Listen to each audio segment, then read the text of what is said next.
Vamos lá. Se realmente o STF levar a cabo esse plano que eles fizeram, eu acho que eles não entenderam a situação que eles vão jogar o Brasil. Vai dar merda. Desculpa falar essa palavra, mas isso vai dar merda. Isso deixa eles numa posição de uma sinuca de bico. Por quê? Porque eles não têm como justificar o fato deles serem vítimas e juízes no mesmo processo. O que eles vão dizer? Eles vão dizer agora que o Moraes não é vítima? Ora, cada um tem direito à sua própria opinião, mas não os seus próprios fatos. Não tem como negar a realidade. Moraes é vítima, tá escancarado. Fala pessoal, sejam bem-vindos. Começando mais um vídeo recheado de informações importantíssimas. Mas antes, inscreva-se agora mesmo no canal, deixe o seu like e compartilhe esse vídeo com o máximo de pessoas. Assim você vai estar me ajudando demais. Giro na tela e notícias a seguir.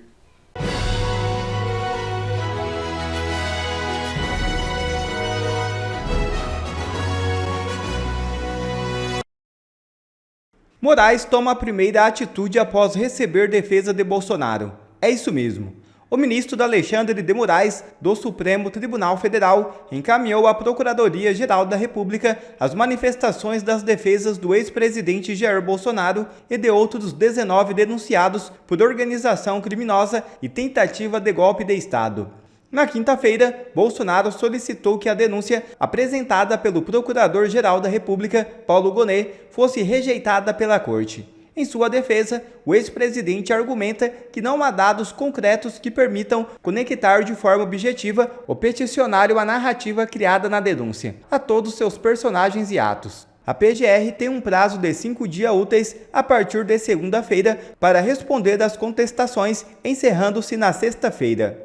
Após a resposta da PGR, o caso retornará ao STF, onde Alexandre de Moraes analisará tanto a acusação quanto os argumentos das defesas. Não há prazo definido para essa análise. Somente após essa etapa, o processo deverá ser encaminhado para julgamento.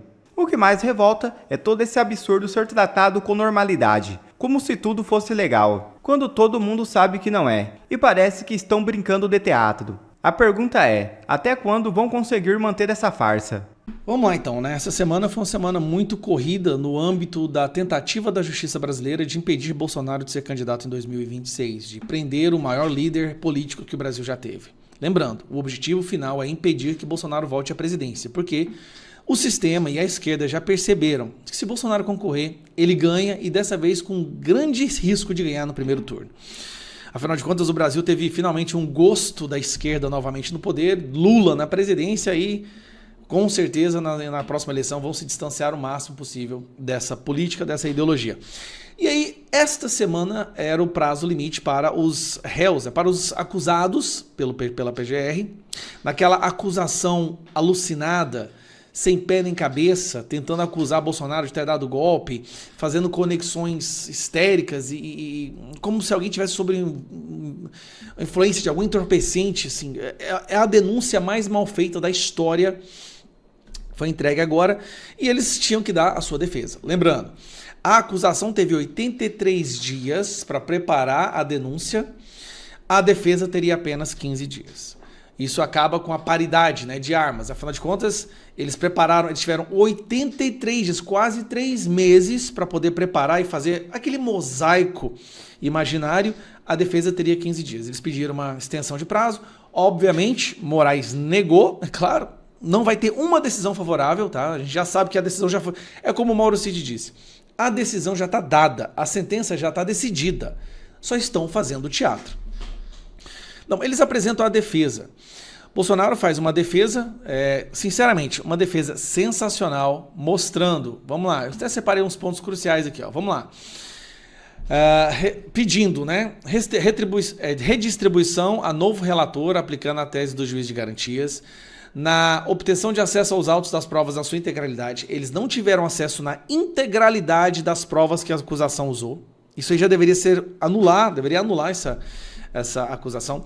Document dump. O que é document dump? A acusação, Moraes, pegou terabytes e terabytes e terabytes de informação, despejou lá e falou, se vira aí.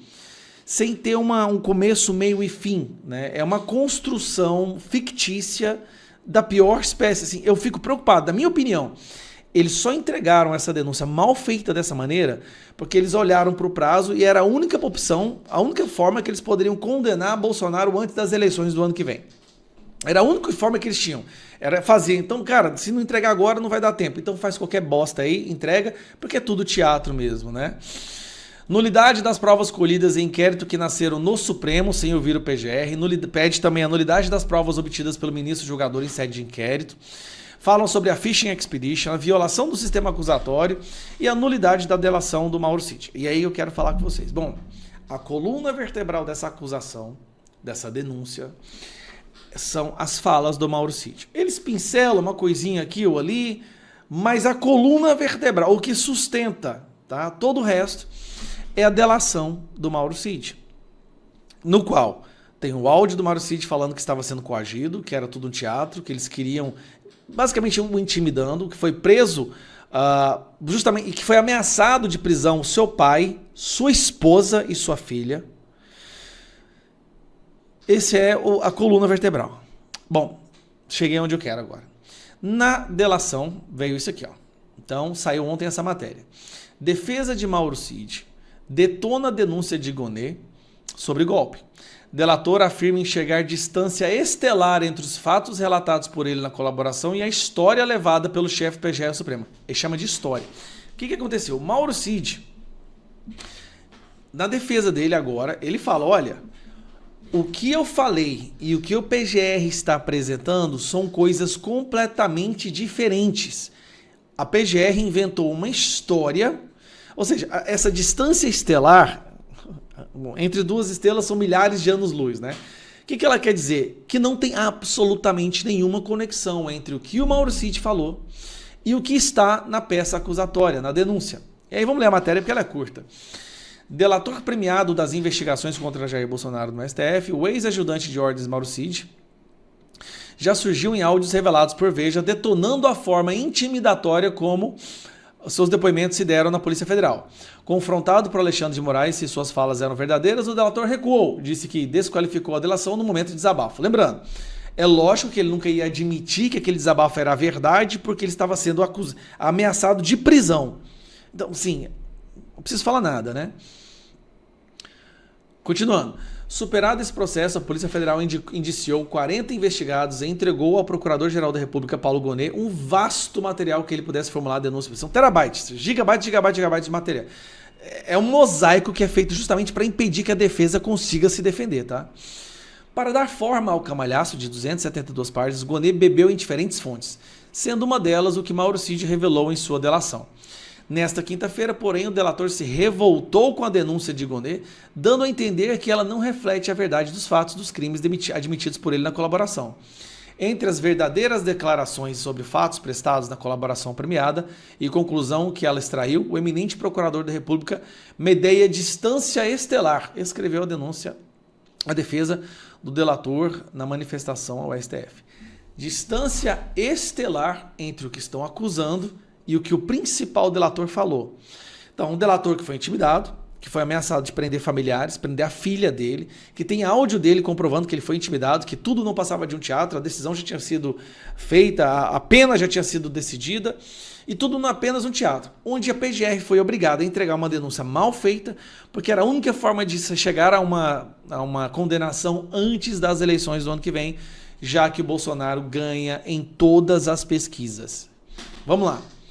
Se realmente o STF levar a cabo esse plano que eles fizeram, eu acho que eles não entenderam a situação que eles vão jogar o Brasil.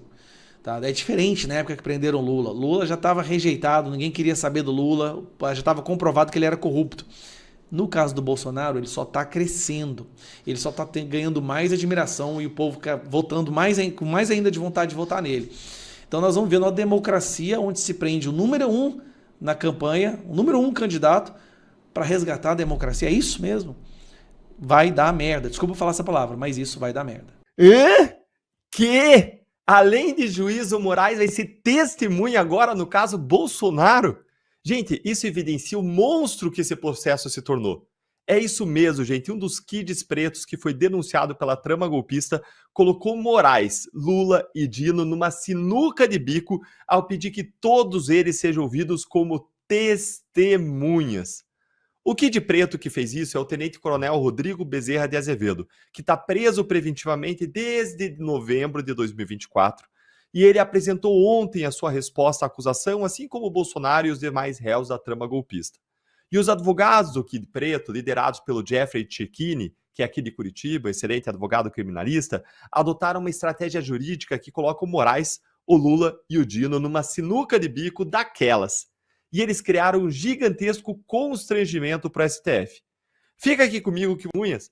Gente, essa é uma estratégia que absolutamente não faria sentido em nenhum outro caso, em nenhum outro lugar. Por que, Deltan? Porque os juízes do caso, jamais poderiam ser testemunhas do próprio caso, já que eles nunca têm, nem podem ter, qualquer relação de interesse pessoal com o caso.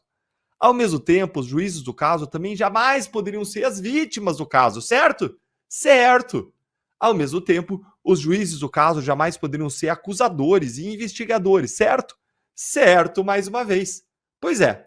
Pois agora a estratégia é de alguma das defesas buscar indicar o Dino ou Moraes como testemunhas, é o que eles estão fazendo, para mostrar não só o seu profundo envolvimento no caso, como também a sua total incapacidade de julgar os fatos com isenção e com imparcialidade. Vamos relembrar, gente. Em relação a Moraes, ele era vítima direta do plano Punhal Verde e Amarelo, que seria um planejamento aí de assassinato do Moraes, que teria sido orquestrado aí por Kid Preto, em conjunto com militares, e o Moraes seria sequestrado e morto por militares. Como alguém que sabe que seria morto por desafetos pode julgar com qualquer tipo de isenção as pessoas que planejaram a sua própria morte? Ser isento nessa situação é impossível. Existe aí uma incapacidade humana. Nenhum ser humano vai conseguir separar os sentimentos pessoais de retribuição, de justiça, de retaliação, de vingança, deixando isso de um lado, e separar do outro lado a aplicação técnica da lei penal. Isso é óbvio, é ululante, qualquer pessoa entende isso. Certo, o juiz não pode ser vítima, o juiz também não pode ser acusador e investigador, mas Moraes é tudo isso.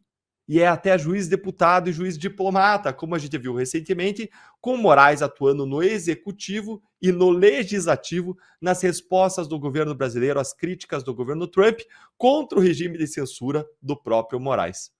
E Flávio Dino?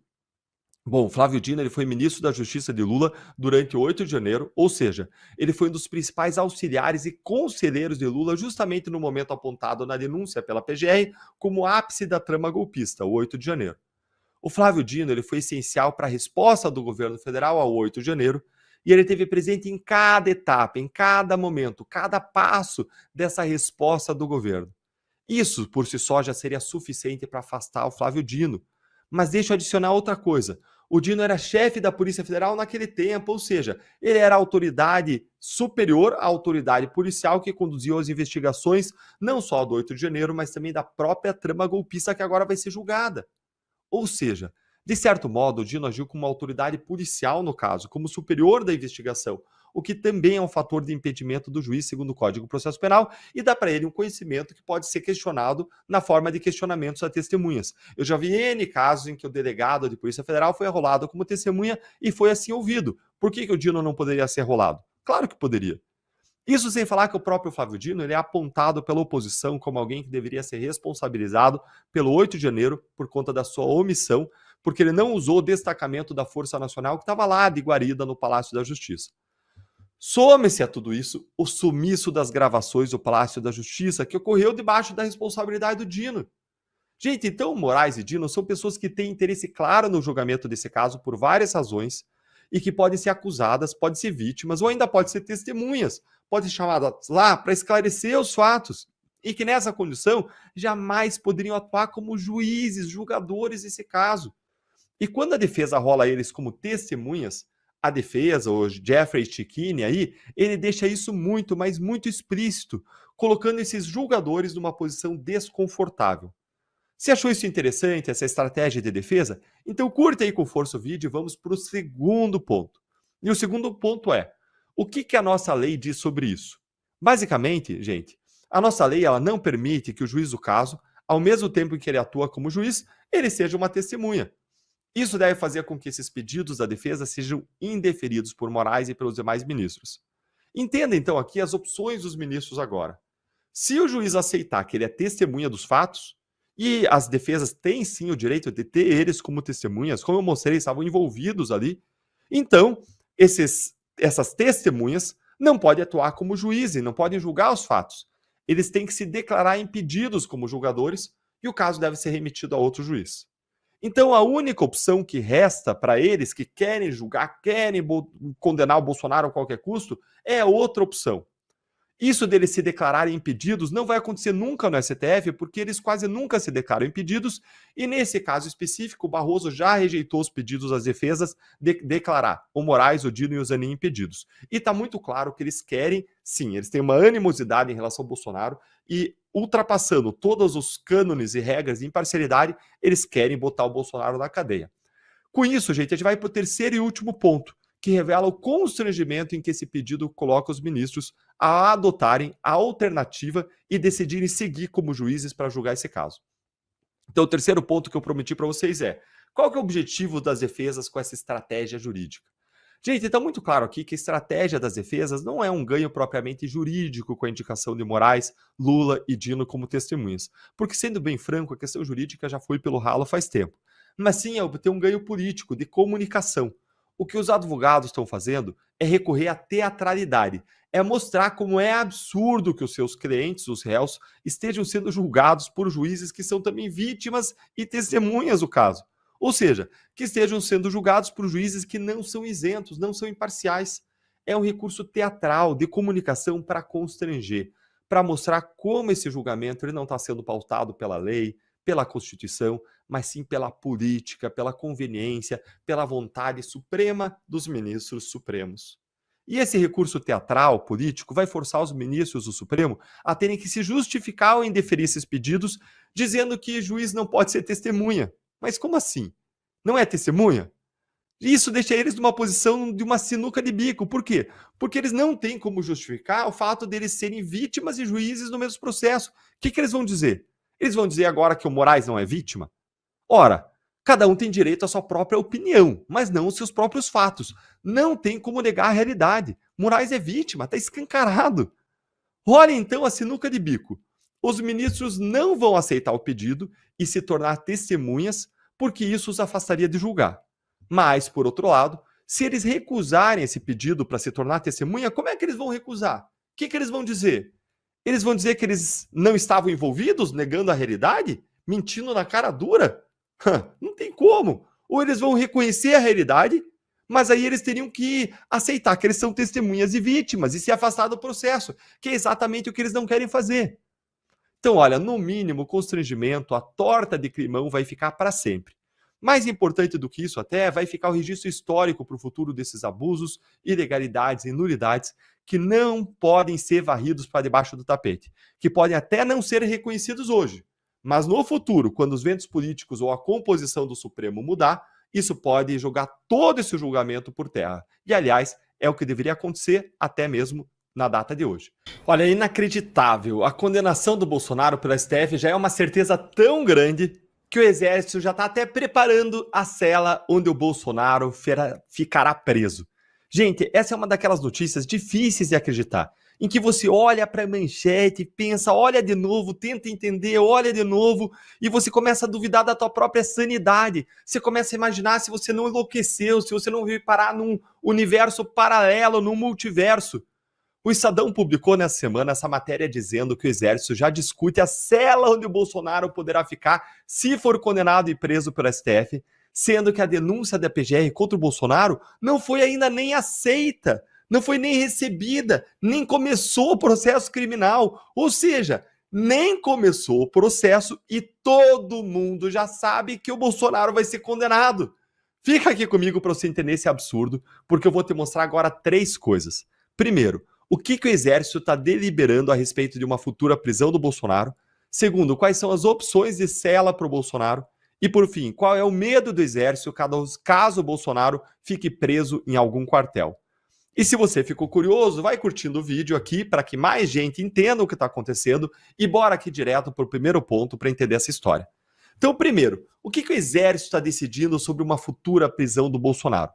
Basicamente, o Exército está planejando o que fazer com os militares da ativa ou da reserva que podem ser condenados e presos por conta da trama do golpe, dentre eles o Bolsonaro. Mas por que isso, Deltan?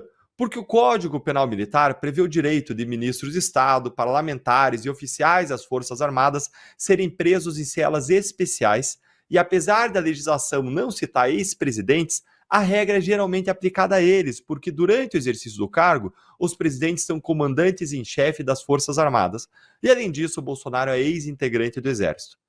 Vamos para o segundo ponto agora então. Quais que são as opções de cela para o Bolsonaro? Qual cela seria essa?